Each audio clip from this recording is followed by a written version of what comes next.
उत्सव कथाएं चैनल में आपका खूब खूब स्वागत है। आज हम कली हनुवाणी अध्याय 5 मृत्यु को हराना भाग 5 के विषय में विस्तृत वर्णन करते हैं। एक विशालकाय बादल जो मृत्यु से भी काला था आसमान में छाकर सूर्य को निगल चुका था। आंधी आने वाली थी, पक्षी शांत हो चुके थे, पशु अपने ठिकानों की ओर दौड़ लगा रहे थे। वहाँ पर उपस्थित कबीलाई जन भी अपना अपना कार्य शीघ्रता से निपटाने की चेष्टा कर रहे थे ताकि अपने अपने डेरों की ओर प्रस्थान कर सकें। उर्मी की सहेलियाँ इकट्ठी की गई ईंधन की लकड़ियाँ बांध रही थीं। उर्मी चूँकि हनुमान जी की दिव्य ज्योति के नीचे खड़ी थी, इसलिए उसका ध्यान अपने आसपास बढ़ते जा रहे अंधेरे पर नहीं गया था। मैं आपको एक राजा की कहानी सुनाता हूँ।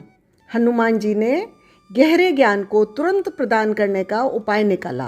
बोले, एक राजा का भव्य महल था।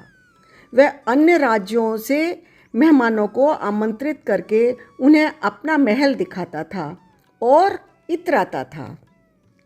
यदि उसे अपनी संतान और महल में से एक चुनना होता तो कदाचित वह अपना महल चुनता। इतनी आसक्ति थी उसे वास्तुशिल्प के उस नमूने के प्रति। उसने उस महल को बनवाने में अपने जीवन का अधिकतर भाग व्यय किया था। इतना सुंदर भव्य घर संसार में कदाचित ही अन्य किसी के पास था। एक दिन एक महात्मा उसके महल में पधारे। जब वे भोजन कर रहे थे तो राजा के कर्म और इच्छाओं का गणित पढ़ा और उसके भविष्य में आ रही विपदाओं को देखा। उन्होंने राजा को बताया, यह महल आने वाले शनिवार को जलकर राख हो जाएगा। यह अमंगल भविष्यवाणी सुनकर राजा का हृदय बैठ गया, पैर सुन्न हो गए। महात्मा के पैरों में गिरकर गिड़गिड़ाने लगे, सहायता की याचना करने लगे। महात्मा ने एक उपाय सुझाया, यदि आप इस महल को बचाना चाहते हो तो आपको यह महल त्यागना पड़ेगा। आपको इसे पूरी तरह भूलना होगा। शनिवार तक जंगल में जाकर किसी झोंपड़ी में रहो। इस महल के बारे में कोई भी विचार आपको छूना भी नहीं चाहिए। राजा रोने लगा। उसे यह उपाय समस्या से भी बदतर लगा। वह उस महल को कैसे त्याग सकता था जो उसे इतना प्रिय था। महात्मा ने राजा की दुविधा को समझा, अपने बताए गए उपाय के पीछे का रहस्य समझाया। बोले, बच्चे की तरह रुदन मत करो। आप एक राजा हो, सोचो। भाग्य में यह लिखा है कि आपका घर जल जाएगा, यह नहीं लिखा है कि यह महल ही जलेगा। तो आप शनिवार तक इस महल को त्याग दो, किसी अन्य स्थान को अपना घर बना लो। आपका नया घर जलेगा, यह महल नहीं। राजा को अब आशा की किरण दिखाई दी। उसने महात्मा द्वारा सुझाए गए उपाय को अपनाने की बजाय अपना ही एक उपाय ढूंढ निकाला। महात्मा को अपना उपाय बताते हुए बोला, महात्मा जी, इस महल के प्रति आसक्ति को त्यागना मेरे लिए असंभव है। मैं जागृत अवस्था में हर पल इसके बारे में सोचता हूँ।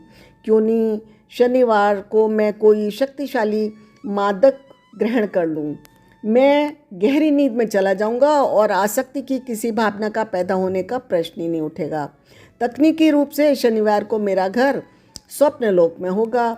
मेरा स्वप्नलोक वाला घर जलेगा। अधिक से अधिक मुझे एक बुरा सपना आएगा। मेरा मानव संसार का महल सुरक्षित रहेगा। महात्मा ने शांति भाव से कहा, जो हल मैंने आपको बताया है, यदि उससे सरल कोई हल होता तो पहले ही मैं आपको बता देता। मेरा गणित कहता है कि आपका मानव संसार का घर जलेगा, स्वप्नलोक का घर नहीं। यदि आप अपने प्रिय महल को बचाना चाहते हो तो आपको वही करना होगा जो मैंने कहा।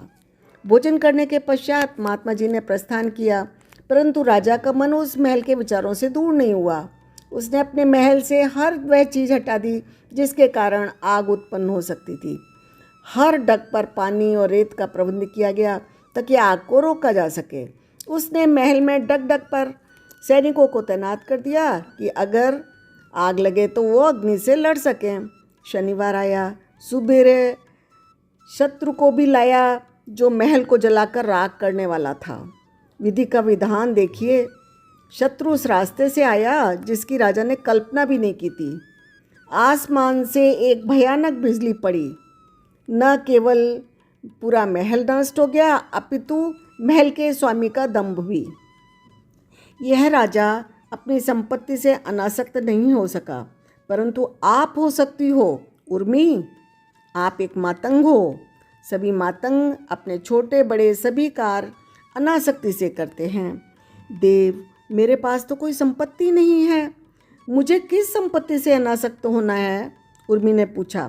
हनुमान जी ने उत्तर दिया, वैसे तो इस संसार में कुछ भी अपना नहीं होता, परंतु अज्ञान के